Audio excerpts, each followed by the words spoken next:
Hello everyone. आज हम बात करेंगे लैरिंजोस्पाज्म और ब्रोंकोस्पाज्म के बारे में इन इंट्यूबेटेड पेशेंट्स।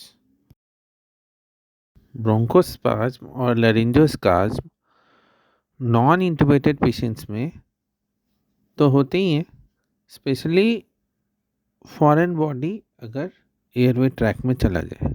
जैसे हम लोग जो कहते हैं कि लोग सड़क जाते हैं, इनडायरेक्टली कोई सिक्रीशन अगर लैरिंग्स में ट्रिकल कर जाता है तो एक रिफ्लेक्स एयरवे रिफ्लेक्स मैकेनिज्म है जिसके कारण सडनली हमें कफिंग होने लगता है, जो कफ रिफ्लेक्स कहते हैं।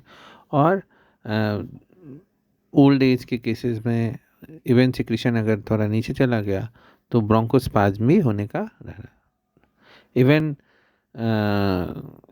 क्रिटिकल पेशेंट्स में जो आईसीयू में होते हैं और अगर वो सेमी कॉन्शियस या ड्राउजी हैं, इवन ओरल फीड देने पे या लिक्विड डाइट देने पे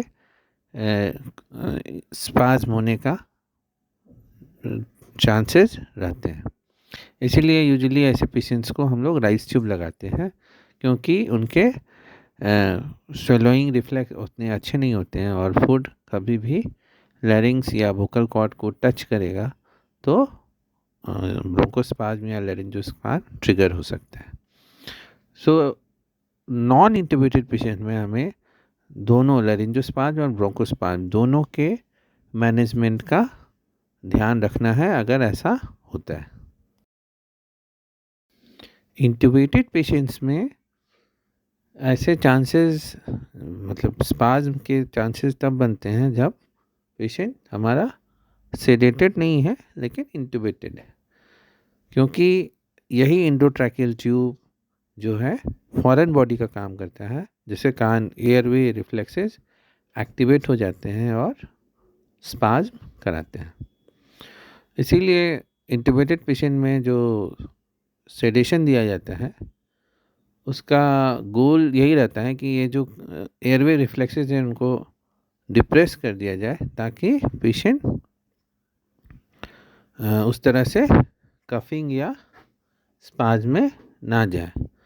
जब हमारा जिस कारण से भी पेशेंट इंट्यूबेट हुआ है, जब वो उस चीज़ का ट्रीटमेंट हो जाता है, मान लीजिए पेशेंट को ब्रेन हेमरेज हुआ हो या पेशेंट सीओपीडी का हो, CO2 वाश आउट हो जाए, तब हम पेशेंट को सेडेशंस कम करते हैं और उसी अनुसार फिर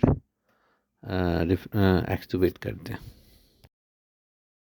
यहाँ जो इम्पोर्टेंट जानने वाली बात है कि लैरिंजोस्पाज्म इंट्यूबेटेड पेशेंट में डेंजरस नहीं होगा, क्योंकि हम लोग ऑलरेडी इंडोट्रैकियल ट्यूब बाईपास कर दिए, मतलब वोकल कॉर्ड को लैरिंग्स से, जो वोकल कॉर्ड लैरिंग्स में है उसके थ्रू इंडोट्रैकियल ट्यूब क्रॉस कर चुका होता है, तो हमारा एयरवे प्रोटेक्टेड रहेगा लैरिंजोस्पाज्म होने के बाद भी, क्योंकि वोकल कॉर्ड टच ही नहीं कर सकता एक दूसरे को, क्योंकि बीच में हमने पेटेंट रखा है एयरवे को थ्रू इंडोट्रैकियल ट्यूब।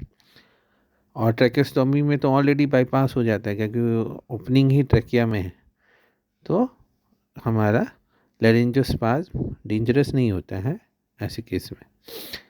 लेकिन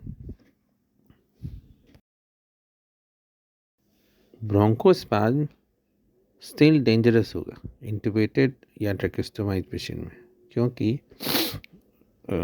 एयरवे रिफ्लेक्सेस जो ब्रोंकोस को कंस्ट्रिक्ट करते हैं वो स्टिल हमारे मतलब इंडोट्रैकियल ट्यूब के नीचे है, और इस कारण से ब्रोंकोस्पाज्म का मैनेजमेंट ऐसे केसेस में ज़रूरी होगा। और इसीलिए हमारे जो पेशेंट्स इंट्यूबेटेड रहते हैं उनको हम सेडेट करके रखते हैं ताकि ब्रोंकोस्पाज्म ट्रिगर ना हो, और अगर ट्रिगर हो भी जाता है तो उनको इमीडिएटली नेबुलाइजेशन करते हैं ब्रोंकोडायलेटर से।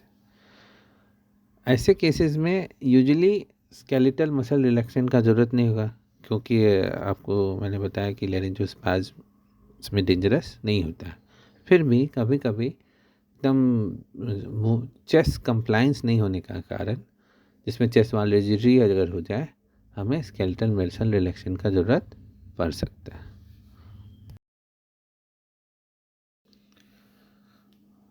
तो होप करते हैं कि इंट्यूबेटेड पेशेंट्स में कैसे डील करना है ऐसे सिचुएशन में आपको पता चला होगा। Thank you. ओके।